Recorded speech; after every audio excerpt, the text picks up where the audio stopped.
നവീകരിച്ച വെസ്റ്റ് ചേന്ദമംഗല്ലൂർ അൻസാർ മസ്ജിദിൻ്റെ ഉദ്ഘാടനം ഞായറാഴ്ച നടക്കും. ജമാഅത്തെ ഇസ്ലാമി കേരള അമീർ പി മുജീബ് റഹ്മാൻ ഉദ്ഘാടനം നിർവഹിക്കുമെന്ന് ഭാരവാഹികൾ മുക്കത്ത് വാർത്താസമ്മേളനത്തിൽ അറിയിച്ചു. നവീകരിച്ച വെസ്റ്റ് ചേന്ദമംഗല്ലൂർ അൻസാർ മസ്ജിദിന്റെ ഉദ്ഘാടനം ഞായറാഴ്ചയാണ് നടക്കുന്നത്. ജമാഅത്തെ ഇസ്ലാമി കേരള അമീർ പി മുജീബ് റഹ്മാൻ ഉദ്ഘാടനം നിർവഹിക്കുമെന്ന് ഭാരവാഹികൾ വാർത്താസമ്മേളനത്തിൽ അറിയിച്ചു. തുടർന്ന് നടക്കുന്ന സാംസ്കാരിക സമ്മേളനവും പി മുജീബ് റഹ്മാൻ ഉദ്ഘാടനം ചെയ്യും. ഇസ്ലാഹി അസോസിയേഷൻ പ്രസിഡന്റ് സുബൈർ കൊടപ്പന അധ്യക്ഷനാവും. Islahiya advisory council chairman O Abdurahman മുഖ്യപ്രഭാഷണം നിർവഹിക്കും. മുഖ്യ നഗരസഭാ ചെയർമാൻ പി ടി ബാബു, നഗരസഭാ കൗൺസിലർമാർ ഒ അബ്ദുള്ള, സമീപത്തെ പള്ളി ക്ഷേത്ര കമ്മിറ്റി പ്രതിനിധികൾ തുടങ്ങിയവർ ചടങ്ങിൽ പങ്കെടുക്കും.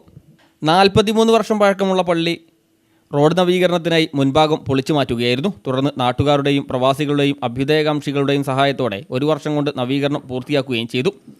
വെസ്റ്റ് ചേന്ദമംഗല്ലൂർ മസ്ജിദുൽ അൻസാറി അതിൻ്റെ നവീകരിച്ചതിന് ശേഷമുള്ള ഉദ്ഘാടനം ഈ വരുന്ന 25 ഞായറാഴ്ച വൈകുന്നേരം 4 മണിക്ക് ഉദ്ഘാടനം ചെയ്യപ്പെടുകയാണ്.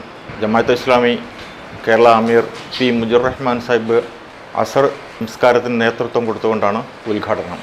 മുഖത്ത് നടന്ന വാർത്താ സമ്മേളനത്തിൽ Ansar Masjid president T K Pokkutty, vice president T Abdulla master, നിർമ്മാണ committee chairman T Abdussalam, media committee convener I K Sulfeeqar എന്നിവർ പങ്കെടുത്തു.